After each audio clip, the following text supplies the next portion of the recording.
তাহলে আমরা সূর্যের সকালবেলা যে আলোটা দেখি ওটা সূর্যের কতক্ষণ আগের আলো? কথা বলে না যে কতক্ষণ আগের আলো? 8 মিনিট আগের আলো। এইবার বিজ্ঞানীদের যে হম্বিতম্বি যে বললাম জিরো, এটা বুঝতে পারবেন। তারা জেমস ওয়েব টেলিস্কোপের ছবি টবি উঠিয়ে সারা পৃথিবী হুলস্থুল। ঘটনা কি?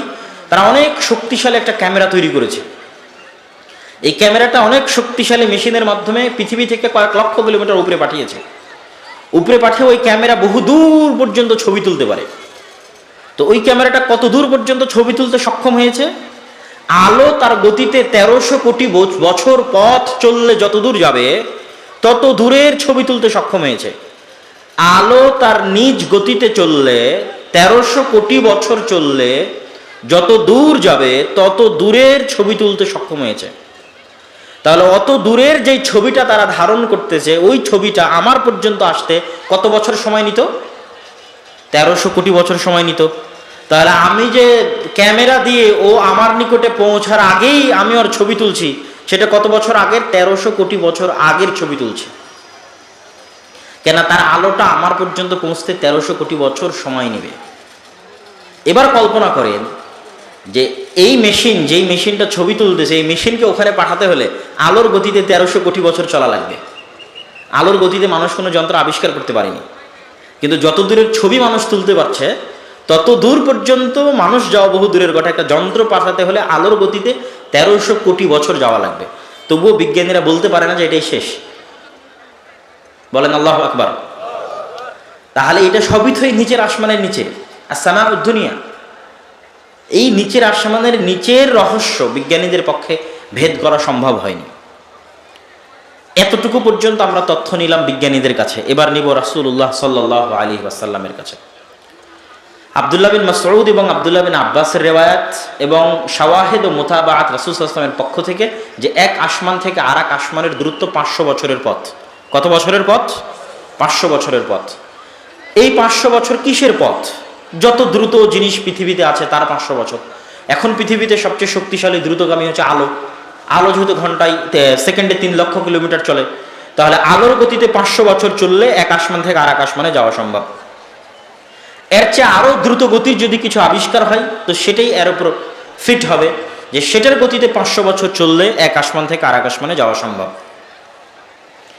এখন এই আসমানের নিচের অবস্থা যদি এই হয়, যেই পৃথিবীতে আমরা বসবাস করছি এবং যে আসমানের নিচে আমরা বসবাস করছি সেটার অবস্থা যদি এই হয়, তাহলে প্রথম আসমান থেকে দ্বিতীয় আসমানে যখন পৌঁছবো তখন সেটা কি প্রথম আসমানের চেয়ে বড় হবে না ছোট হবে? অবশ্যই বড় হবে। কেননা নিচের জিনিসের চাইতে উপরের জিনিস ঘিরতে হলে অবশ্যই বড় হতে হবে। ঠিক দ্বিতীয় আসমান থেকে যখন তৃতীয় আসমানে যাব তখন ওটা তার চেয়ে বড় হবে না ছোট হবে? বড় হবে। তৃতীয় আসমান থেকে চতুর্থ, চতুর্থ আসমান থেকে পঞ্চম, পঞ্চম থেকে ষষ্ঠ, ষষ্ঠ থেকে সপ্তম, যখন সপ্তম আসমানে যাব তখন সেটা কত বড় হতে পারে? আমাদের এই তাহতা সামা দুনিয়া, নিচের আসমানের নিচের যে দূরত্ব, এটাই তো আমরা নির্ধারণ করতে পারিনি। তাহলে কল্পনা করেন এই এক আসমান থেকে আর এক আসমানে উঠবে আর সেটা বড় হবে, উঠবে আর বড় হবে, উঠবে আর বড় হবে। তাহলে যখন সপ্তম আসমান পর্যন্ত পৌঁছবে তখন সেটা কত বড় হতে পারে? এবার সপ্তম আসমানের উপরে আছে আল্লাহ সুবহানাহু ওয়া তাআলার কুরসি, যেটার কথা আল্লাহ সুবহানাহু ওয়া তাআলা পবিত্র কোরআন মাজিদে বলেছেন ওয়াসিআ কুরসিয়্যুহুস সামাওয়াতি ওয়াল আরজ, আয়াতুল কুরসি, যেটা কোরআনের সবচেয়ে মহান আয়াত। কেন? ওই আয়াতে আল্লাহর কুরসির বর্ণনা আছে। আয়াতুল কুরসি, ওয়াসিআ কুরসিয়্যুহুস সামাওয়াতি ওয়াল আরজ, আল্লাহ সুবহানাহু ওয়া তাআলার কুরসি এই সমগ্র আসমান এবং সমগ্র জমিনকে ঘিরে আছে।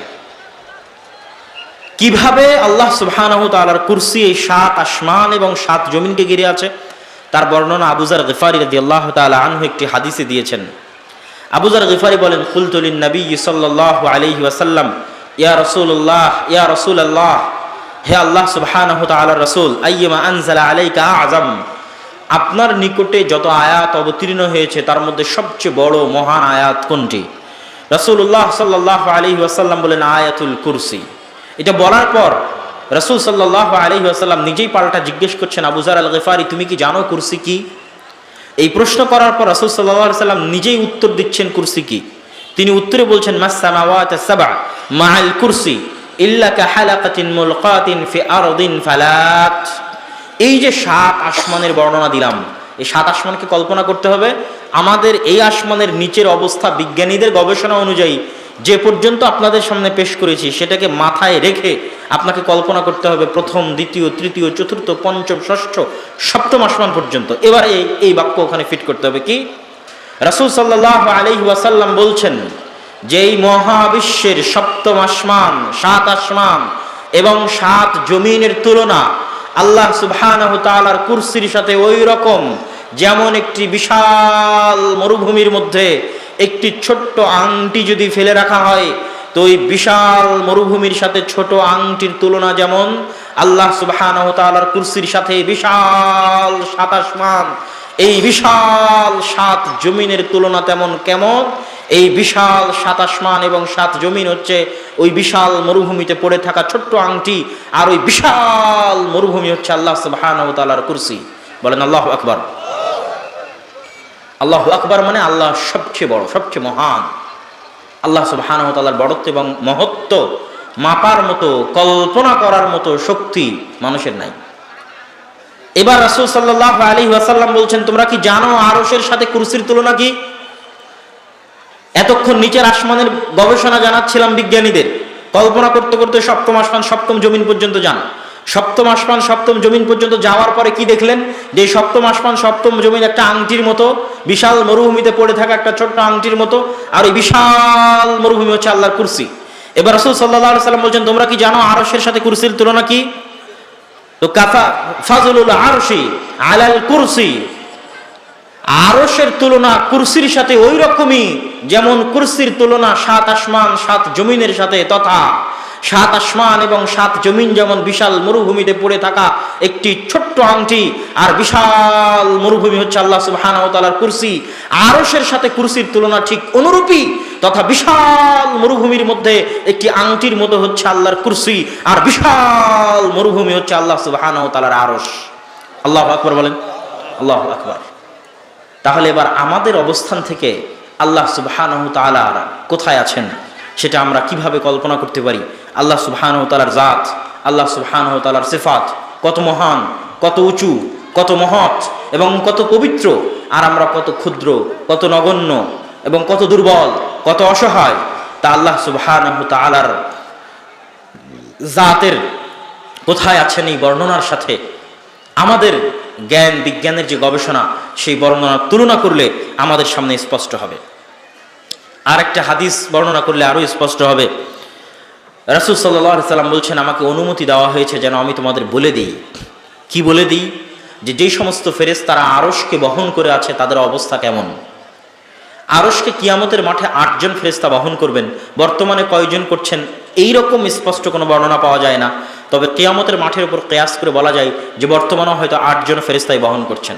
তাদের বর্ণনা দিতে গিয়ে রাসূলুল্লাহ সাল্লাল্লাহু আলাইহি ওয়াসাল্লাম বলছেন, ইন্নামা বাইনা শাহমাতি উযনিহি ইলা আতিকিহি মাসিরাত 700 আম। আরশকে বহন করছে এই রকম ফেরেশতাদের কানের লতি থেকে নিয়ে কাঁধ পর্যন্তের দূরত্ব, আমার কানের লতি থেকে কাঁধ পর্যন্ত দূরত্ব 4 থেকে 6 ইঞ্চি। আরশকে বহন করছে এরকম ফেরেশতার কানের লতি থেকে নিয়ে কাঁধ পর্যন্তের দূরত্ব হচ্ছে 700 বছরের পথ। কোন 700 বছরের পথ? সবচেয়ে দ্রুত গতির 700 বছরের পথ। যদি বর্তমান পৃথিবীতে সবচেয়ে দ্রুত গতি বলা হয় আলো, তাহলে আলো প্রতি সেকেন্ডে চলে 3 লক্ষ কিলোমিটার, তথা আলোর গতিতে 700 বছর চললে যত দূর যাওয়া যাবে, ওই আরশকে বহনকারী একজন ফেরেশতার কানের লতি থেকে কাঁধের দূরত্ব তত। বাকি অংশের বর্ণনা রাসূলুল্লাহ সাল্লাল্লাহু আলাইহি ওয়াসাল্লাম দেননি। এখান থেকেও আপনি অনুভব করতে পারবেন যে আল্লাহ সুবহানাহু ওয়া তাআলার এই 7 আসমান এবং 7 জমিনের বিশালত্ব, আল্লাহ সুবহানাহু ওয়া তাআলার কুরসির মহত্ব এবং বিশালত্ব, আল্লাহ সুবহানাহু ওয়া তাআলার আরশের বিশালত্ব এবং মহত্ব। সম্মানিত উপস্থিতি, আল্লাহ সুবহানাহু ওয়া তাআলার জাত অদৃশ্য। অদৃশ্য বলতে বর্তমান পৃথিবীর চর্মচক্ষু দিয়ে আমাদের পক্ষে দেখা সম্ভব নয়, কিন্তু জান্নাতে জান্নাতীদের জন্য সবচেয়ে বড় সুসংবাদ হবে আল্লাহ সুবহানাহু ওয়া তাআলার দিদার এবং আল্লাহ সুবহানাহু ওয়া তাআলাকে দেখতে পাওয়া। যেহেতু বর্তমান পৃথিবীর চর্মচক্ষু দিয়ে আল্লাহ সুবহানাহু ওয়া তাআলাকে দেখা অসম্ভব, আর যেহেতু আল্লাহ সুবহানাহু ওয়া তাআলার জাত এত মহান, এত মহৎ যে মানুষ তার সামান্য বিবেক দিয়ে, যেখানে আল্লাহ সুবহানাহু ওয়া তাআলার জাত সম্পর্কে জ্ঞান অর্জন করতে পারেনি, আল্লাহ সুবহানাহু ওয়া তাআলার অস্তিত্ব সম্পর্কে জ্ঞান অর্জন করতে পারেনি, সামান্য এই নিচের আসমানের এই রহস্য ভেদ করতে পারেনি, সামান্য নিচের আসমানের এই মহাশূন্যের সীমানা নির্ধারণ করতে পারেনি, এই মহাশূন্যের আয়তন মাপকাঠি নিজেদের দখলে, নিজেদের জ্ঞান বুদ্ধির মধ্যে কবজায় আনতে পারেনি। এইটা আমাদের জ্ঞান বুদ্ধি এবং গবেষণার দুর্বলতা প্রমাণ করে যে আমাদের এই জ্ঞান বুদ্ধি এবং গবেষণা সীমাবদ্ধ, লিমিটেড। আমরা যতই ক্রস করি না কেন একটা লিমিটেশনের বাইরে আমাদের পক্ষে ক্রস করা সম্ভব নয়। যেহেতু আমাদের পক্ষে ক্রস করা সম্ভব নয়, সেহেতু আল্লাহ সুবহানাহু ওয়া তাআলার নাম এবং গুণাবলী সম্পর্কে জ্ঞান গবেষণা দিয়ে, যুক্তি তর্ক দিয়ে জ্ঞান অর্জন করা সম্ভব নয়। অতটুকুই সম্ভব যতটুকু আল্লাহ এবং তার রাসূল কোরআন এবং হাদিসে বলেছেন। এর বাইরে আমি এবং আপনি নিজের মতো ব্যাখ্যা দাঁড় করাবো, এটা অসম্ভব। যার জাত সম্পর্কে আমাদের জ্ঞান নাই, তার সিফাত সম্পর্কে আমরা কেমনে জ্ঞান অর্জন করব। যার সত্তা সম্পর্কে আমাদের জ্ঞান নাই, তার গুণাবলী সম্পর্কে আমরা কেমনে জ্ঞান অর্জন করব, কেমনে যুক্তি দিব, কেমনে তর্ক বিতর্ক করব। তাহলে কতটুকু আমাদের পক্ষে সম্ভব? যতটুকু কোরআনে এবং হাদিসে এসেছে, এবং অতটুকুই আমাদের বলতে হবে সামি'না ওয়া আতা'না, শুনলাম এবং মেনে নিলাম। আল্লাহ সুবহানাহু ওয়া তাআলার গুণাবলী সম্পর্কে পবিত্র কোরআন মাজিদ আল্লাহ সুবহানাহু ওয়া তাআলা বলেন, ওয়ালিল্লাহিল আসমাউল হুসনা ফাদউহু বিহা।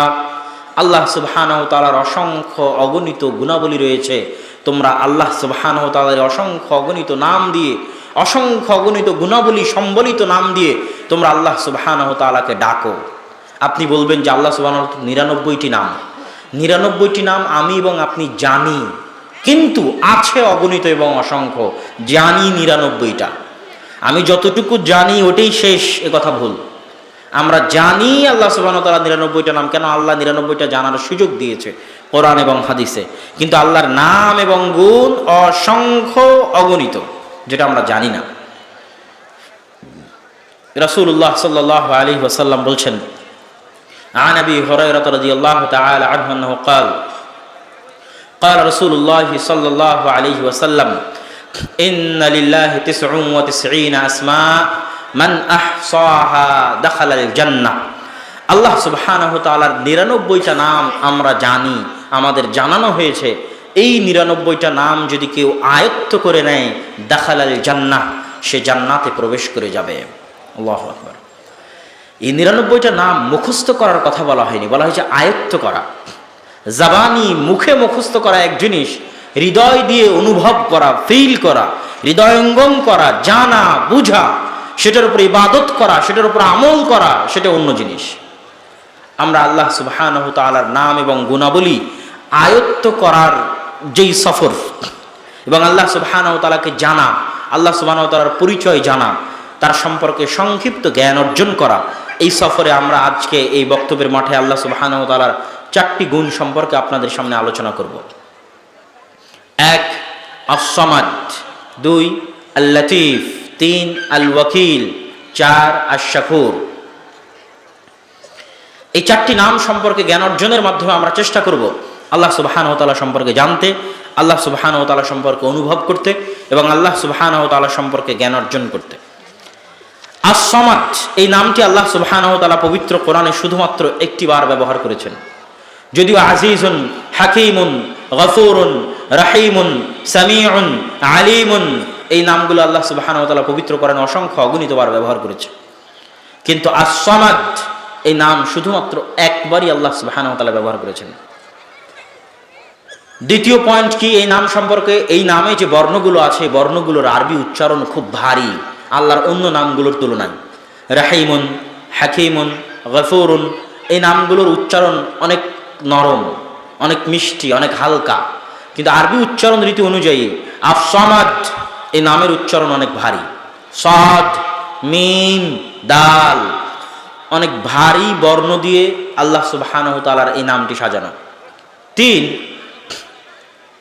আল্লাহ সুবহানাহু ওয়া তাআলার এই নামটা হচ্ছে ইসমে আযম। আমরা জানি, আমাদের গ্রামগঞ্জের মানুষজনও জানে যে ইসমে আযম দিয়ে দোয়া করলে দোয়া ফেরত দেওয়া হয় না। তো ইসমে আযম এই শব্দটার শাব্দিক অর্থ হচ্ছে সবচেয়ে বড় নাম, সবচেয়ে মহৎ নাম, সবচেয়ে মহান নাম, শাব্দিক অর্থ। তথা ওই দোয়া দিয়ে দোয়া করলে ফেরত দেওয়া হয় না যেই দোয়ার মধ্যে আল্লাহ সুবহানাহু ওয়া তাআলার এই সবচেয়ে মহান, সবচেয়ে মহৎ, সবচেয়ে দামি নামের ব্যবহার করা হয়েছে। সেটা কোন নাম? সেটা হচ্ছে আস-সামাদ। যেমন ইসমে আজমের যে দোয়া, আল্লাহুম্মা ইন্নী আসআলুকা বিআন্নী আশহাদু আন্নাকা আনতাল্লাহ লা ইলাহা ইল্লা আনতাল আহাদুস সামাদ। এই সামাদ নামের ব্যবহার ওই ইসমে আজমের দোয়ার মধ্যে করা হয়েছে, তথা ওই দোয়ার মধ্যে আল্লাহর সবচেয়ে মহান নাম আস-সামাদ ব্যবহার করা হয়েছে। 4, রাসূলুল্লাহ সাল্লাল্লাহু আলাইহি ওয়াসাল্লাম বলেছেন, মান ক্বারা সূরাতুল ইখলাস ফাকাদ ক্বারা সুলুসাল কোরআন। যে ব্যক্তি সূরা ইখলাস পাঠ করলো 3 বার, সে সমগ্র কোরআন একবার পাঠ করলো। কেন?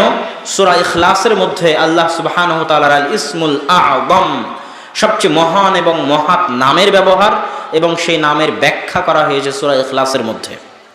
আর ওইটাই একমাত্র সূরা যেই সূরার মধ্যে একবার মাত্র আল্লাহ সুবহানাহু ওয়া তাআলার এই নাম ব্যবহার হয়েছে, আর কোরআনের কোথাও আল্লাহ সুবহানাহু ওয়া তাআলার এই নামটি ব্যবহার করা হয়নি। তাহলে এতগুলো কথা বললাম আস-সামাদ সম্পর্কে। এবার আমাদের কি মনে হয় না যে আস-সামাদ সম্পর্কে আমাদের একটু হলো জানা উচিত? কি বলেন? আমার সাথে একটু কথা বলতে হবে। গতানুগতিক বক্তব্যের চাইতে আমি আপনাদের কিছু শিখাতে চাই, এজন্য আপনাদের পক্ষ থেকে জবাব প্রয়োজন। আস-সামাদ সম্পর্কে আমরা এতক্ষণ যে ভূমিকাগুলো জানলাম, সেই ভূমিকার আলোকে আমাদের কি জানা উচিত নয় যে সামাদ মানে কি? অবশ্যই জানা। কি বুঝাচ্ছে? যেমন আল্লাহ সুবহানাহু তাআলার জাত ব্যতীত এই পৃথিবীতে আর যা কিছু আছে, মানুষ, জিন, ফেরেশতা, পোকামাকড়, কীটপতঙ্গ, সবকিছু আল্লাহ সুবহানাহু তাআলার মুখাপেক্ষী। এর অর্থ হচ্ছে তারা মানলেও আল্লাহর মুখাপেক্ষী, না মানলেও আল্লাহর মুখাপেক্ষী, বিশ্বাস করলেও আল্লাহর মুখাপেক্ষী, বিশ্বাস না করলেও আল্লাহর মুখাপেক্ষী, বুঝলেও আল্লাহর মুখাপেক্ষী, না বুঝলেও আল্লাহর মুখাপেক্ষী, আনুগত্যশীল অবস্থায় আল্লাহর মুখাপেক্ষী, না হলে বাধ্যগত অবস্থায় আল্লাহর মুখাপেক্ষী, স্বেচ্ছায় আল্লাহর মুখাপেক্ষী, না হলে পিটানো অবস্থায় আল্লাহ সুবহানাহু তাআলার মুখাপেক্ষী। সকল অবস্থায় আল্লাহ সুবহানাহু তাআলার দিকে ফিরে যাওয়া ছাড়া, আল্লাহ সুবহানাহু তাআলার দিকে মুখাপেক্ষী হওয়া ছাড়া, আল্লাহ সুবহানাহু তাআলার নিকট ফিরে যাওয়া ছাড়া পৃথিবীর কোনো সৃষ্টিজীবের কোনো রাস্তা নাই। যে আর কোনো রাস্তা আছে এই রাস্তা ছাড়া, যে পৃথিবীর কোনো সৃষ্টিজীব আস-সামাদ এর নিকট ফিরে যাবে না, মানলেও না মানলেও, বুঝলেও না বুঝলেও, বিশ্বাস করলেও না বিশ্বাস করলেও, ইচ্ছায়, বাধ্যগত অবস্থায়, আনুগত্যশীল অবস্থায়, জোরপূর্বক অবস্থায়, এর বাইরে আর কোনো রাস্তা পৃথিবীর কোনো সৃষ্টিজীবের নাই। তাদের শেষ result, last result, return back to Allah সুবহানাহু ওয়া তাআলা। আল্লাহ সুবহানাহু ওয়া তাআলার নিকটে ফিরে যেতে হবে।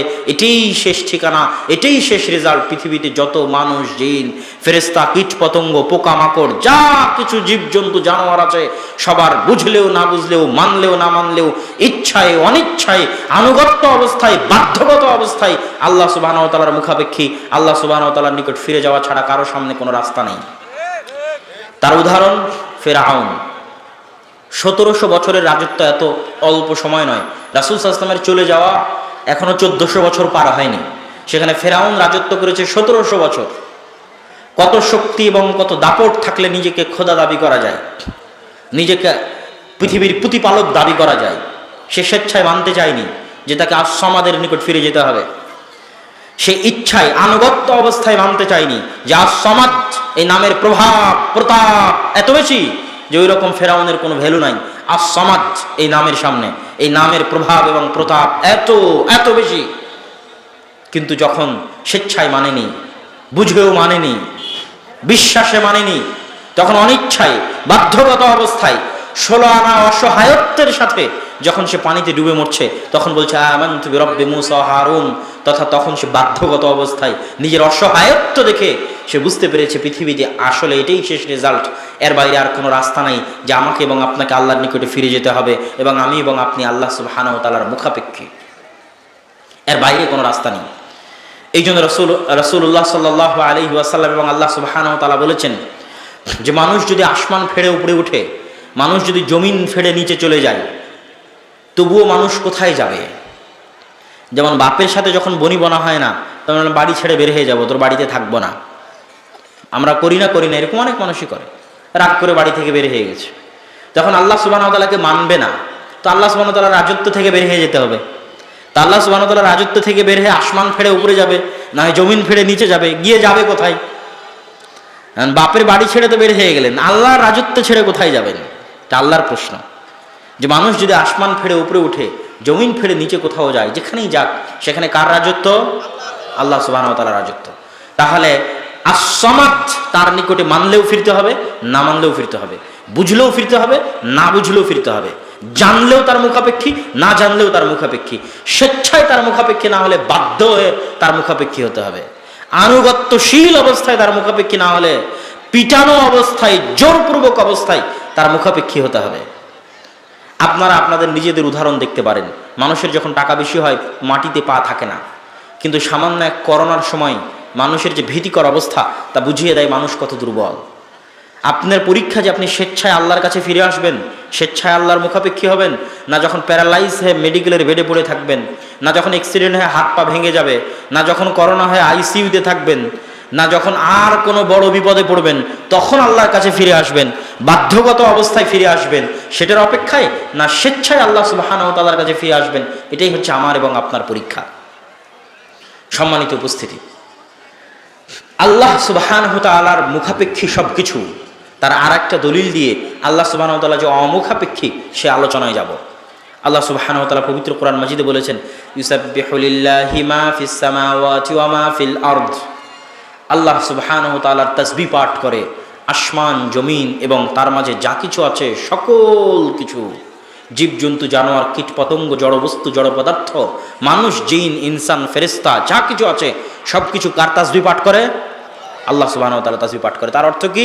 তার অর্থ হচ্ছে এই মাইক এখন আল্লাহ সুবহানাহু ওয়া তাআলা তাসবিহ পাঠ করছে, এই চেয়ার এখন আল্লাহ সুবহানাহু ওয়া তাআলা তাসবিহ পাঠ করছে, এই টিস্যু এখন আল্লাহ সুবহানাহু ওয়া তাআলা তাসবিহ পাঠ করছে, এই মোবাইল এখন আল্লাহ সুবহানাহু ওয়া তাআলা তাসবিহ পাঠ করছে। কেন আমি এই কথা বলছি যে এরা আল্লাহ সুবহানাহু ওয়া তাআলা তাসবিহ পাঠ করছে? আমরা পৃথিবীতে যাই বানাই না কেন, একটাও আমরা হাওয়া থেকে নিয়ে আসি না, যে ছুমন্তর ছু হাওয়ার মধ্যে কোনো কিছু বানিয়ে দিয়ে পৃথিবীতে নিয়ে আসলাম, এই শক্তি মানুষের নাই।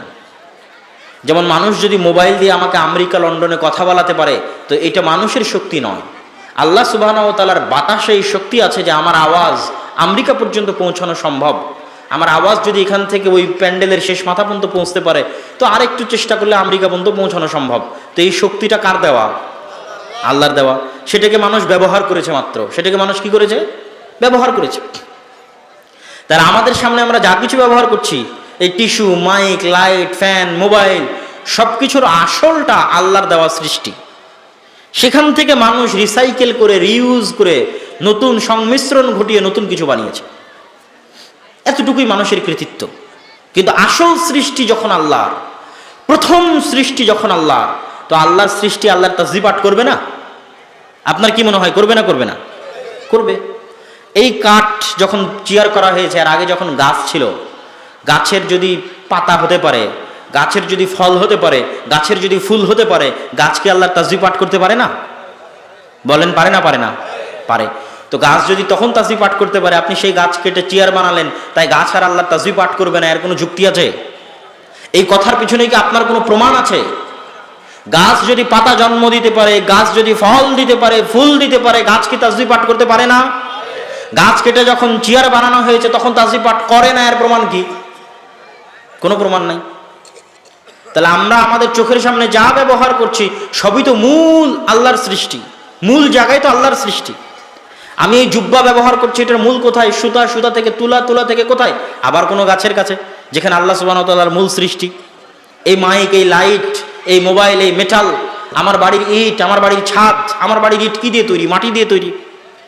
মাটি যদি, মাটিতে একটা ধান ফেললে ধান থেকে যদি গাছ জন্ম দিতে পারে, মাটির মধ্যে যদি ওইরকম কোনো শক্তিশালী পাওয়ারফুল কিছুই না থাকে, তাহলে মাটি থেকে গাছ কেমনে হয়? আপনি মাটি ছাড়া গাছ জন্মান দেখি? কাঠের মধ্যে গাছ রোপণ করে দিয়ে গাছ জন্মান, মাটি ছাড়া কোথাও গাছ জন্মান। মাটির মধ্যে গাছ ফেললে গাছ কেন হচ্ছে? মাটির ওই শক্তি আছে। যে মাটির মধ্যে এত বড় বড় গাছ হতে পারে, সেই মাটি আল্লাহর তাসবিহ পাঠ করতে পারে না? কথা বলেন না যে পারে না? পারে না? পারে। ইয়াউমাইযিন তুহাদ্দিসু আখবারাহা বিআন্না রাব্বাকা ওয়া হালাহা। এই মাটি কিয়ামতের মাঠে কথা বলবে, কেননা তার প্রতিপালক তাকে আদেশ করবে। এই মাটি, পৃথিবীতে যত যন্ত্র আছে তার মধ্যে সবচেয়ে ভয়ঙ্কর যন্ত্র হচ্ছে এই মাটি। তাহলে ওই মাটি যদি কথা বলতে পারে, ওই মাটি যদি গাছ জন্ম দিতে পারে, তাসবিহ পাঠ করতে পারে, তাসবিহ যদি পাঠ করতে পারে, ওই মাটিকে আপনি জ্বালিয়ে ইট বানিয়েছেন, দিয়ে আপনার বাড়িতে লাগিয়েছেন, তখন আর আল্লাহর তাসবিহ পাঠ করেন, এর কোনো প্রমাণ আছে আপনার? এর কোনো প্রমাণ নাই। তাহলে ওই সিমেন্ট, ওই বালু, ওই ঢালাই এবং ওই ঢালাই কেন, আপনি আপনার আশেপাশে যা ব্যবহার করছেন, এভরিথিং, আমি যা গায়ে দিয়ে আছি, যার উপর বসে আছি, যা ব্যবহার করছি, যেখানে হাত লাগাচ্ছি, সবকিছু কার তাসবিহ পাঠ করছে? জোরে বলেন, কার তাসবিহ পাঠ করছে? আল্লাহ সুবহানাহু ওয়া তাআলা। আল্লাহ সুবহানাহু ওয়া তাআলা যদি বলতেন ইউসাব্বিহু লিল্লাহি মান ফিস সামাওয়াত, বাধ্যগত অবস্থায়, আনুগত্য অবস্থায়, ইচ্ছায়, অনিচ্ছায়, স্বেচ্ছায়, সকল অবস্থায় তারা আল্লাহ সুবহানাহু ওয়া তাআলার এই সামাদিয়াত, আল্লাহ সুবহানাহু ওয়া তাআলার সামাদ নামের যে প্রভাব এবং প্রতাপ, এটাকে তারা স্বীকার করে নিয়েছে এবং তারা আল্লাহ সুবহানাহু ওয়া তাআলার তাসবিহ পাঠ করছে। আল্লাহ সুবহানাহু ওয়া তাআলা অমুখাপেক্ষী। আল্লাহু লা ইলাহা ইল্লা হুয়াল হাইয়ুল কাইয়্যুম লা তাখুযুহু সিনাতুন ওয়ালা নাওম। আল্লাহ সুবহানাহু ওয়া তাআলা চিরঞ্জীব, চিরস্থায়ী এবং তাকে তন্দ্রা এবং ক্লান্তি স্পর্শ করে না। আমরা কাজ করলে ক্লান্ত হই, কাজ করলে রাত প্রতিদিন আমাদের ঘুমের প্রয়োজন আছে, খাবারের প্রয়োজন আছে, সন্তানের প্রয়োজন আছে, পিতামাতার প্রয়োজন আছে, মানুষের ভালোবাসার প্রয়োজন আছে, মানুষের সহযোগিতার প্রয়োজন আছে, পেশাব পায়খানার প্রয়োজন আছে। এগুলো সকল প্রয়োজনের ঊর্ধ্বে আল্লাহ সুবহানাহু ওয়া তাআলা। এই জন্য আস-সামাদের ব্যাখ্যায় কি বলেছেন? কুল হুয়াল্লাহু আহাদ আল্লাহুস সামাদ লাম ইয়ালিদ ওয়া লাম ইউলাদ। আল্লাহ সন্তানের মুখাপেক্ষী নন, আল্লাহ সুবহানাহু ওয়া তাআলা পিতার মুখাপেক্ষী নন। লাম ইয়ালিদ ওয়া লাম ইউলাদ ওয়া লাম ইয়াকুল লাহু কুফুয়ান আহাদ। এবং তার সমকক্ষ আর কিছু যেটার মানুষ মুখাপেক্ষী, ওই রকম কোনো কিছুর আল্লাহ সুবহানাহু ওয়া তাআলা মুখাপেক্ষী, এরকম সমকক্ষ আল্লাহ সুবহানাহু ওয়া তাআলার পৃথিবীতে কেউ নাই। যদি সমকক্ষ থাকতো তাহলে আল্লাহ সুবহানাহু ওয়া তাআলার রব হতেন না। আর যারা রব দাবি করছে তারা মিথ্যা। কেন মিথ্যা? এই জন্য যে তাদের মধ্যে এই গুণগুলোর অনুপস্থিতি আছে, এই জন্য তারা মিথ্যা। তাহলে এগুলো সব কিছু থেকে আল্লাহ সুবহানাহু ওয়া তাআলা অমুখাপেক্ষী, তথা তার প্রয়োজন নাই। এবার প্রশ্ন আসতে পারে আস-সামাদ নামের ব্যাখ্যায় যে আল্লাহ সুবহানাহু ওয়া তাআলার যদি কিছুরই প্রয়োজন না থাকে তাহলে মানুষের ইবাদতের এত প্রয়োজন কেন? মানুষের আল্লাহ সুবহানাহু ওয়া তাআলা মানুষকে এত সালাত আদায় করতে বলে কেন? এত সিয়াম পালন করতে বলে কেন? এত দান করতে বলে কেন? তার মানে মানুষের সালাতের আল্লাহর দরকার আছে, মানুষের সিয়ামের আল্লাহর দরকার আছে, মানুষের দানের আল্লাহর দরকার আছে। এটার উত্তরে রাসূলুল্লাহ সাল্লাল্লাহু আলাইহি ওয়াসাল্লাম দিয়েছেন।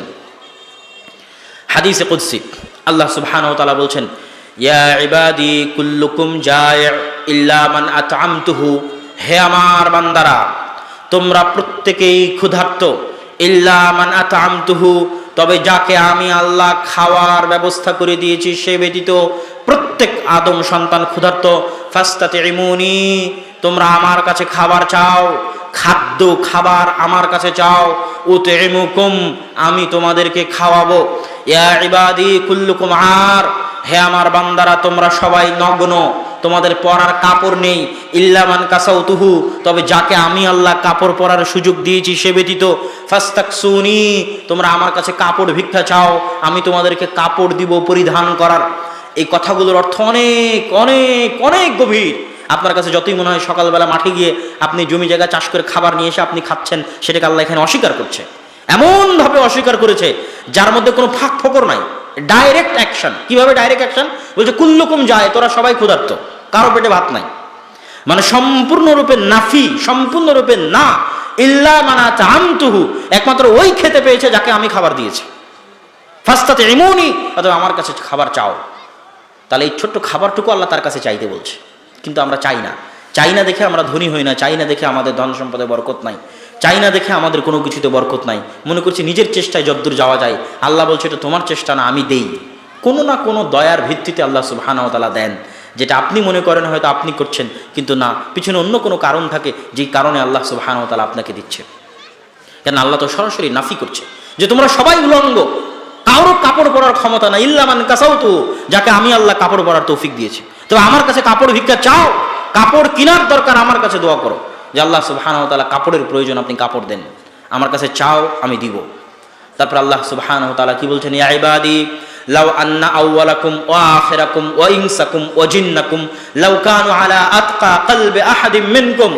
হে আমার বান্দারা, তোমাদের প্রথম থেকে নিয়ে কিয়ামত পর্যন্ত সকল মানুষ, সকল জিন যদি লাউ কানু আলা আতকা কলবি আহাদিম মিনকুম, পৃথিবীর সবচেয়ে পরহেজগার মানুষে পরিণত হয়ে যায়।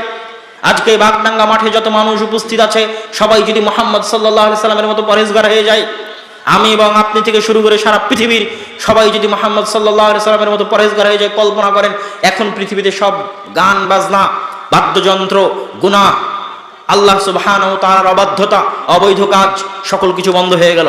মানুষ কি করলো?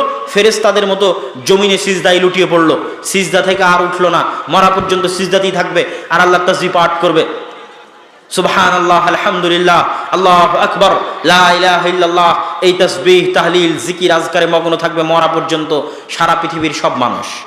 এখন সারা পৃথিবীর সব মানুষ এবং আদম থেকে কিয়ামত পর্যন্ত সব মানুষ, ফেরাউনও মুহাম্মদ সাল্লাল্লাহু আলাইহি সাল্লামের মতো পরহেজগার হয়ে যাবে।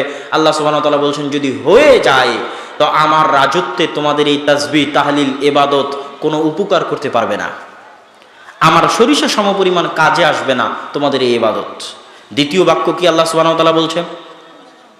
লাউ আন্না আউওয়ালাকুম ওয়া আখিরাকুম ওয়া ইনসাকুম ওয়া জিন্নাকুম লাউ কানু আলা আফজারি কলবি আহাদিম মিনকুম, যদি প্রথম থেকে নিয়ে আদম থেকে নিয়ে কিয়ামত পর্যন্ত সকল মানুষ সকল জিন কি হয়ে যায়? আলা আফজারি কলবি আহাদিম মিনকুম, সবচেয়ে পাপিষ্ঠ নিকৃষ্ট পাপাচারী ব্যক্তিতে পরিণত হয়।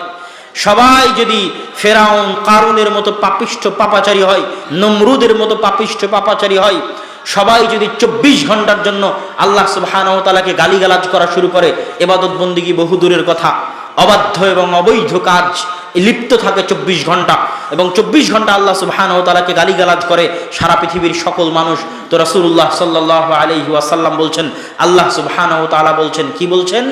যে এই তাদের 24 ঘন্টার অবাধ্যতা আল্লাহ সুবহানাহু ওয়া তাআলার সরিষা সমপরিমাণ তার রাজত্বে কমতি সৃষ্টি করতে পারবে না, আল্লাহ সুবহানাহু ওয়া তাআলার সরিষা সমপরিমাণ ক্ষতি করতে পারবে না। তাহলে আমার এবং আপনার ইবাদতের কোনো প্রয়োজন আল্লাহর আছে? কথা বলেন না যে আমার এবং আপনার সালাত এবং সিয়ামের কোনো প্রয়োজন আল্লাহর আছে?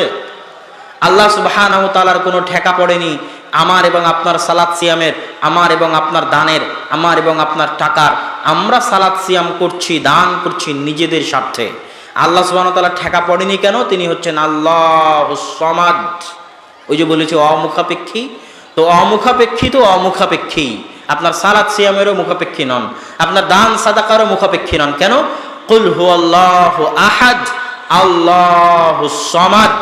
এবং আপনার গুনাহ তার কোনো ক্ষতি করতে পারবে না। কেন? আল্লাহুস সামাদ। আবার আপনি তার 16 আনা মুখাপেক্ষী, বুঝলেও না বুঝলেও, মানলেও না মানলেও, বিশ্বাস করলেও না বিশ্বাস করলেও, ইচ্ছায় অনিচ্ছায়, স্বেচ্ছায় বাধ্যগত অবস্থায় আপনি আল্লাহ সুবহানাহু ওয়া তাআলার মুখাপেক্ষী। এরই নাম হচ্ছে কুল হুয়াল্লাহু আহাদ আল্লাহুস সামাদ। তথা আল্লাহ সুবহানাহু ওয়া তাআলার সাথে আমাদের সম্পর্ক সম্পূর্ণরূপে বিপরীত। আল্লাহ সুবহানাহু ওয়া তাআলার চুল পরিমাণ, সরিষার সম পরিমাণ আমাদের মুখাপেক্ষী নন, আর সকল সৃষ্টিজীব আল্লাহর মুখাপেক্ষী 16 আনা, বুঝলেও এবং না বুঝলেও। এটাই হচ্ছে আল্লাহ সুবহানাহু ওয়া তাআলার আস-সামাদ নামের অর্থ। আল্লাহ সুবহানাহু ওয়া তাআলার দ্বিতীয় নাম লতিফ। আমাদের মধ্যে অনেকের নাম আছে আব্দুল লতিফ, আছে না নাই? আছে। এই লতিফের সঠিক উচ্চারণ হচ্ছে লতিফ। আল্লাহ সুবহানাহু ওয়া তাআলার নাম লতিফ। শাব্দিক অর্থ হচ্ছে সূক্ষ্মদর্শী, সূক্ষ্ম বিচারী, সূক্ষ্মদর্শী। কি আল্লাহ সূক্ষ্মদর্শী? আমার মনের মধ্যে এখন যে অনুভূতি এখানে উপস্থিত হওয়ার, আপনাদের কারো পক্ষে কি সম্ভব হুবহু আমার অনুভূতিটা অনুভব করা? কারো পক্ষে সম্ভব? আপনাদের জীবনে কোনো কঠিন বিপদের মুহূর্তে যখন আপনি খুব টেনশনে, তখন আপনার স্ত্রীও কি পারবে হুবহু আপনার টেনশনটা আপনার মতো করে অনুভব করতে? পারবে না। যখন আপনি খুব বিপদে, খুব কষ্টে, তখন আপনার সন্তান কি পারবে হুবহু আপনার কষ্টটা আপনার মতো করে অনুভব করতে? পারবে না। আপনি যখন খুব আনন্দে, তখন আপনার আত্মীয় স্বজন, ভাই বোন কেউ পারবে না আপনার আনন্দটা হুবহু আপনার মতো করে অনুভব করতে। কেন? আমার অন্তরকে এখান থেকে কপি করে আমার স্ত্রীর বুকে পেস্ট করা সম্ভব নয়। আপনার বাপ মাকে আপনি যেই পরিমাণ ভালোবাসেন, ওই ভালোবাসাটাকে আপনি কপি করে আপনার বইয়ের অন্তরে পেস্ট করতে পারবেন? কম্পিউটারের ভাষায় কপি পেস্ট বলে, মানে এখান থেকে কপি করে আপনার বইয়ের অন্তরে দিয়ে দিলেন, যেন আপনার অন্তরে যেই রকম অনুভূতি আছে আপনার বাপ মা সম্পর্কে, হুবহু ওই অনুভূতি যেন আপনার বইয়ের থাকে। এটা কি সম্ভব? কথা বলেন না যে উত্তর দিতে হবে। সম্ভব না? সম্ভব নয়। সম্ভব নয়। তাহলে সত্যিকার অর্থে পৃথিবীতে আমরা সবাই একা। আমার বিপদের মুহূর্তে আমার বিপদ হুবহু অনুভব করার ক্ষমতা কারণেই, আমার কষ্টের মুহূর্তে হুবহু আমার কষ্ট অনুভব করার ক্ষমতা কারণেই সবাই একা পৃথিবীতে, একক। আমার অনুভূতি আমার সাথে একক। আমি একাই একমাত্র আমার মতো অনুভূতি রাখি, আর কেউ রাখে না। আমার মতো ফিলিংস রাখি, আর কেউ রাখে না। একক। কিন্তু একমাত্র একজনই আছেন যিনি আপনি যখন খুব দুঃখে আছেন, খুব কষ্টে আছেন, খুব বিপদে আছেন, খুব টেনশনে আছেন, খুব আনন্দে আছেন, তখন আপনার অনুভূতিটা হুবহু আপনার মতো করে অনুভব করতে পারে, হুবহু আপনার মতো করে ফিল করতে পারেন, হুবহু আপনার মতো করে আন্ডারস্ট্যান্ড করতে পারেন। তিনিই হচ্ছেন লতিফ। লতিফুম বিযাতিস সুদূর। আমার এবং আপনার অন্তরে যা চলছে ওটা হুবহু যিনি অনুভব করতে পারেন, হুবহু আপনার মতো করে যিনি অনুভব করতে পারেন, তিনি কে? আল্লাহ। মানুষকে বুঝাতে আপনার চোখের পানি শেষ হয়ে যাবে, তবু আপনি মানুষকে বুঝাতে পারবেন না, এত ছোট হওয়া লাগবে। মানুষের পা ধরে পড়ে যাবেন, কিন্তু আপনার অন্তরের যে অনুভূতি ওটা তাকে বুঝাতে পারবেন না যে আপনি কি পরিমাণ বিপদে আছেন। অথচ ছোট হতে হতে কত ছোট হয়েছেন, পা ধরে পড়ে গেছেন, কিন্তু আপনি পারছেন না আপনার অন্তরের অনুভূতিটা তাকে বুঝাতে। কিন্তু কে পারে আপনার অনুভূতি বুঝতে? জোরে বলেন, কে? হুবহু আপনার মতো করে। এই জন্য তার নাম লতিফ। লতিফুম বিযাতিস সুদূর। লতিফ শব্দের দ্বিতীয় অর্থ, আল্লাহ সুবহানাহু ওয়া তাআলা যখন আপনার অনুভূতি হুবহু আপনার মতো বুঝতে পারেন, আপনার বিপদ আপদ আনন্দ দুঃখ কষ্টে একমাত্র আপনার অনুভূতি হুবহু আপনার মতো বুঝতে পারেন, আপনার অনুভূতি বুঝে আপনার যদি কোনো সহযোগিতা আল্লাহ করতে চান সেটাও আল্লাহ করেন লতিফভাবে, সূক্ষ্মভাবে। ডাইরেক্ট কোনো অ্যাকশন নেওয়া আল্লাহ সুবহানাহু ওয়া তাআলার বৈশিষ্ট্য নয়। যেমন ফেরাউনকে যদি আল্লাহ ধ্বংস করতে চাইতেন, একবারই কি ধ্বংস করতে পারতেন না পারতেন না? পারতেন। একবারে ধ্বংস করেননি।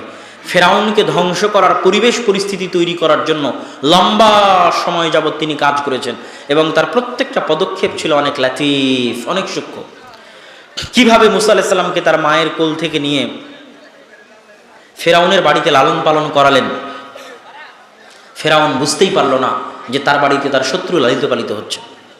মুসা আলাইহিস সালামকে কিভাবে তার মায়ের নিকটে ফিরিয়ে দিলেন যেন সে তার মায়ের দুধ পান করতে পারে, ফেরাউনের বাড়িতে থাকা অবস্থায় তার মায়ের দুধ পান করবে, সেটার ব্যবস্থাপনা আল্লাহ সুবহানাহু ওয়া তাআলা করলেন অনেক লতিফভাবে।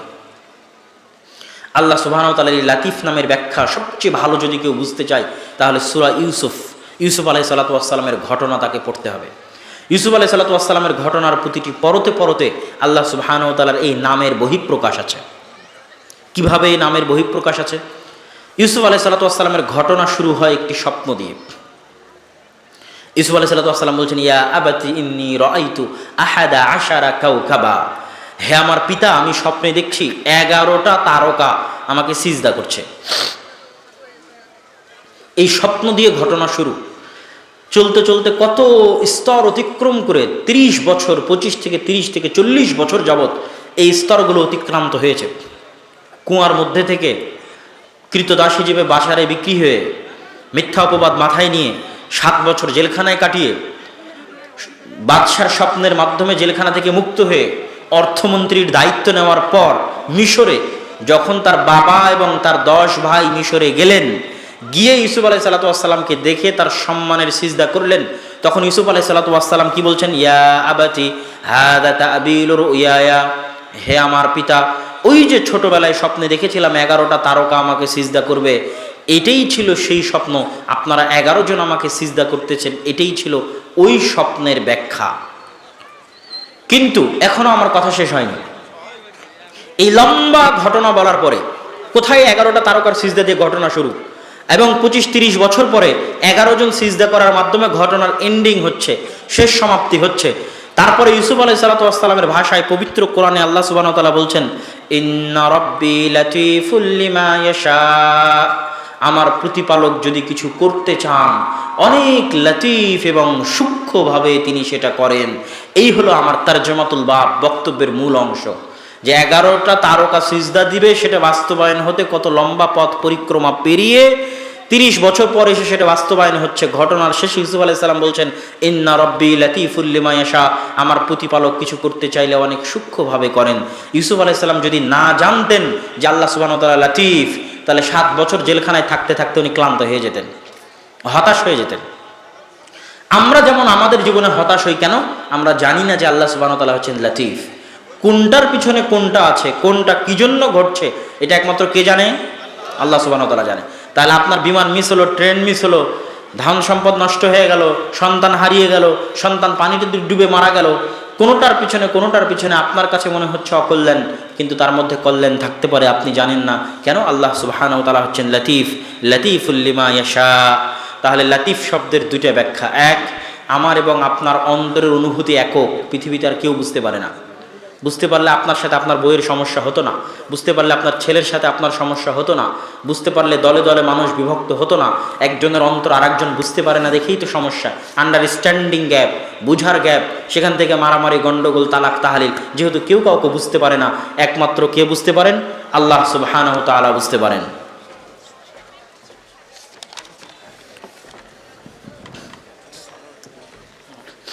আল্লাহ সুবহানাহু ওয়া তাআলার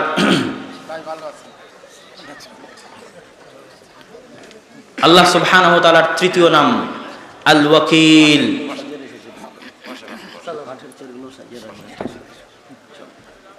আল্লাহ সুবহানাহু ওয়া তাআলার তৃতীয় নাম হচ্ছে আল ওয়াকিল।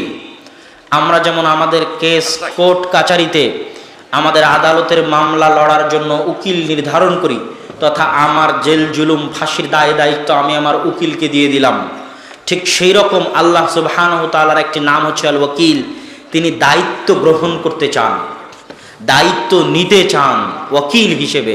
মানুষের বিপদ আপদ, ধন সম্পদ, সন্তান সন্ততি, টাকা পয়সা, সব কিছুর দায়িত্ব কে নিতে চায়? এটা জোরে বলতে হবে, কে নিতে চায়? আল্লাহ সুবহানাহু ওয়া তাআলা নিতে চায়। আমার এবং আপনার দায়িত্ব নিতে চায়, আমার এবং আপনার ছেলে মেয়ের দায়িত্ব নিতে চাই, আমার এবং আপনার ধন সম্পদের দায়িত্ব নিতে চাই, আমার এবং আপনার বাড়ি গাড়ির দায়িত্ব নিতে চাই, আমার এবং আপনার টাকা পয়সার দায়িত্ব নিতে চাই, আমার এবং আপনার কোম্পানি, প্রতিষ্ঠান, ব্যবসা বাণিজ্য, দোকানপাট, সেগুলোর দায়িত্ব নিতে চায় আল্লাহ সুবহানাহু ওয়া তাআলা। তার নাম হচ্ছে আল ওয়াকিল। এটা আমি বলছি না, আল্লাহ সুবহানাহু ওয়া তাআলা বলছেন। কি বলছেন? রব্বুল মাশরিকি ওয়াল মাগরিব লা ইলাহা ইল্লাহু ফাত্তাখিযহু ওয়াকিলা। মাশরিক এবং মাগরিব, পূর্ব এবং পশ্চিমের যিনি প্রতিপালক, তিনি ব্যতীত কোনো সত্যিকার মাবুদ নেই। ফাত্তাখিযহু ওয়াকিলা, অতএব তোমরা আল্লাহকে ওয়াকিল, আল্লাহকে দায়িত্ব দাও, আল্লাহকে ওয়াকিল হিসেবে গ্রহণ করো। তোমাদের দায়িত্ব সবকিছু আল্লাহ সুবহানাহু ওয়া তাআলার উপর চাপিয়ে দাও। ওয়া তাওয়াক্কাল আলাল আজিজির রহিম, তোমরা তোমাদের সকল দায়িত্ব মহাপরাক্রমশালী, মহা দয়ালুর উপর প্রদান করো। তোমাদের সকল সমস্যা আল্লাহ সুবহানাহু ওয়া তাআলার দিকে ন্যস্ত করো। ওয়া তাওয়াক্কাল আলাল হাই আল্লাযী লা ইয়ামুত, তোমাদের সকল প্রবলেম, সকল দায়িত্ব ওই চিরঞ্জীব সত্তার উপর দিয়ে দাও, যিনি কোনোদিন মারা যাবেন না। আপনি মারা যাওয়ার সময় আপনার ভাইয়ের উপর সন্তান সন্ততির দায়িত্ব দিয়ে যাচ্ছেন, আপনার বোনের উপর ধন সম্পদের দায়িত্ব দিয়ে যাচ্ছেন, আপনার ছেলের উপর কোনো দায়িত্ব দিয়ে যাচ্ছেন, কিন্তু আপনি কি এটা জানেন, কোনো গ্যারেন্টি দিতে পারবেন যে আপনার মরার পরপরই আপনার ছেলে মারা যাবে না, আপনার ভাই মারা যাবে না, আপনার বোন মারা যাবে না? এর কোনো নিশ্চয়তা আছে? কোনো নিশ্চয়তা নাই। এই জন্য আল্লাহ বলছে ওয়া তাওয়াক্কাল আলাল হাই আল্লাযী লা ইয়ামুত, তোমার 14 গোষ্ঠী মরে সাফ হয়ে গেলেও আল্লাহ সুবহানাহু ওয়া তাআলা মারা যাবেন না। তোমার ভাই বোন আত্মীয় স্বজন যার উপর দায়িত্ব দিতে যাও সব মারা যেতে পারে তোমার মৃত্যুর পর, কিন্তু আল্লাহ সুবহানাহু ওয়া তাআলা মারা যাবেন না। অতএব তোমার সম্পদের দায়িত্ব দিতে চাইলে আল্লাহকে দাও, তোমার সন্তানের দায়িত্ব দিতে চাইলে আল্লাহকে দাও, তিনি কোনোদিন মারা যাবেন না। ওয়া তাওয়াক্কাল আলাল হাই আল্লাযী লা ইয়ামুত। আল্লাহ সুবহানাহু ওয়া তাআলাকে কেন দায়িত্ব দিবেন? আল্লাহ সুবহানাহু ওয়া তাআলাকে দায়িত্ব দেওয়ার কথা বলতে গিয়ে 3টা পয়েন্ট আপনাকে বুঝাতে চাই। আল্লাহ সুবহানাহু ওয়া তাআলা কি বলছেন? সাহাবীদের মুখ দিয়ে বের হচ্ছে উহুদের যুদ্ধের পর, কি বের হচ্ছে? ক্বালু হাসবুনাল্লাহ ওয়া নি'মাল ওয়াকিল, আমাদের জন্য আল্লাহই যথেষ্ট, আল্লাহ হচ্ছে উত্তম দায়িত্ব পালনকারী। 1 নাম্বার পয়েন্ট, আল্লাহ হচ্ছে উত্তম দায়িত্ব পালনকারী। 2, ওয়ালিল্লাহি মা ফিস সামাওয়াতি ওয়া মা ফিল আরজ ওয়া কাফা বিল্লাহি ওয়াকিলা, আসমান এবং জমিন এবং তার মাঝে যা কিছু আছে সকল কিছুর একচ্ছত্র আধিপত্য আল্লাহর। ওয়া কাফা বিল্লাহি ওয়াকিলা, আর আল্লাহ সুবহানাহু ওয়া তাআলা দায়িত্ব গ্রহণ করলে তিনি দায়িত্বশীল হিসেবে একাই যথেষ্ট। 3, ওয়া মান ইয়াতাওয়াক্কাল আলাল্লাহ ফাহুয়া হাসবুহ, কেউ যদি আল্লাহ সুবহানাহু ওয়া তাআলাকে কোনো দায়িত্ব দেয় তাহলে আল্লাহ সুবহানাহু ওয়া তাআলা একাই তার জন্য যথেষ্ট, একাই তার জন্য যথেষ্ট। এই তিনটা বাক্য, 1 নি'মাল ওয়াকিল, উত্তম অভিভাবক, উত্তম দায়িত্ব গ্রহণকারী। কাফা বিল্লাহি ওয়াকিলা, তিনি দায়িত্ব নিলে তিনি একাই যথেষ্ট। ওয়া মান ইয়াতাওয়াক্কাল ফাহুয়া আলাল্লাহ ফাহুয়া হাসবুহ, কেউ যদি আল্লাহর উপর কোনো দায়িত্ব দেয় তাহলে তার জন্য আল্লাহ সুবহানাহু ওয়া তাআলা যথেষ্ট। এই 3টা কারণ আল্লাহ সুবহানাহু ওয়া তাআলা নিজে বলেছেন তার উপর দায়িত্ব দেওয়ার জন্য। এই কারণের সাথে অন্যদের তুলনা আপনাকে করতে হবে, করলে আপনি বুঝতে পারবেন। কিভাবে বুঝতে পারবেন? আজকের এই প্রোগ্রাম আয়োজনের জন্য আপনারা যত মানুষের সহযোগিতা নিয়েছেন, তাদের সহযোগিতা নিয়ে অন্য জেলায় প্রোগ্রাম আয়োজন করা সম্ভব নয়। ধরেন কথার কথা, বাংলাদেশের প্রধানমন্ত্রীর মোবাইল নাম্বারও আপনার মোবাইলে আছে এবং তার সাথে ভালো সম্পর্ক আছে। প্রধানমন্ত্রী আপনাকে ইউরোপ আমেরিকায় সহযোগিতা করতে পারবে না, বাংলাদেশের এরিয়ার বাইরে গিয়ে উনি আপনাকে কোনো সহযোগিতা করতে পারবেন না। যখন মোবাইলে চার্জ থাকবে না, ভূমিকম্প হয়ে মাটির নিচে চলে যাবেন, যখন কোনো যোগাযোগ করতে পারবেন না, যখন অটল আটলান্টিক মহাসাগরের মধ্যে থাকবেন, তখন আপনি পৃথিবীর যত দামি ব্যক্তির নাম্বার আপনার কাছে থাকুক, তাদের কারো পক্ষে সম্ভব হবে না আপনার জন্য সহযোগিতা করা। তথা পৃথিবীর এমন বহু পরিবেশ, বহু পরিস্থিতি আছে, যেই বহু পরিবেশ, বহু পরিস্থিতিতে পৃথিবীর কোনো মানুষই আপনাকে সহযোগিতা করতে পারবে না, কোনো মানুষই আপনাকে সাহায্য করতে পারবে না। কিন্তু পৃথিবীর এমন কোনো পরিবেশ, এমন কোনো পরিস্থিতি, এমন কোনো সময়, এমন কোনো ক্ষেত্র নয় যেই ক্ষেত্রে, যেই সময়ে, যেই পরিবেশে, যেই পরিস্থিতিতে আল্লাহ সুবহানাহু ওয়া তাআলা আপনাকে সহযোগিতা করতে পারবেন না। কেন? ওয়ালিল্লাহি মুলকুস সামাওয়াতি, আল্লাহ সুবহানাহু ওয়া তাআলার হাতে রয়েছে রাজত্ব, আসমান এবং জমিন এবং তার মাঝে যা কিছু রয়েছে। ইউরোপে থাকলেও রাজত্ব আল্লাহর, আমেরিকায় থাকলেও রাজত্ব আল্লাহর, বাংলাদেশে থাকলেও রাজত্ব আল্লাহর, আটলান্টিকে ডুবলেও রাজত্ব আল্লাহর, কোনো পাহাড়ের গুহায় আটকে গেলে ওই পাহাড়েও রাজত্ব আল্লাহ সুবহানাহু ওয়া তাআলার। তথা সকল ক্ষেত্রে, সকল জায়গায়, সকল পরিবেশে যিনি আপনার হয়ে দায়িত্ব পালন করতে পারবে তিনি কে? আল্লাহ সুবহানাহু ওয়া তাআলা। তাহলে মানুষের উপর ভরসা করা উচিত না আল্লাহর উপর ভরসা করা উচিত? দ্বিতীয়ত, এই তিনটে ব্যাখ্যা কি জন্য দিলাম? নি'মাল ওয়াকিল, উত্তম দায়িত্ব পালনকারী। পৃথিবীতে কেউ গ্যারেন্টি দিতে পারবে না দায়িত্ব পালন করলেও যে সে উত্তম দায়িত্ব পালনকারী, এটা আপনি নিশ্চয়তা দিতে পারবেন না। আপনি বাড়িতে যদি আপনার ছেলে মেয়ে রেখে যান, বাপ মায়ের কাছেও আপনি নিশ্চয়তা দিতে পারবেন না যে বাপ মাই আপনার ছেলেকে হত্যা করবে না, আপনার স্ত্রী আপনার ছেলেকে হত্যা করবে না, নিশ্চয়তা আপনি দিতে পারবেন না।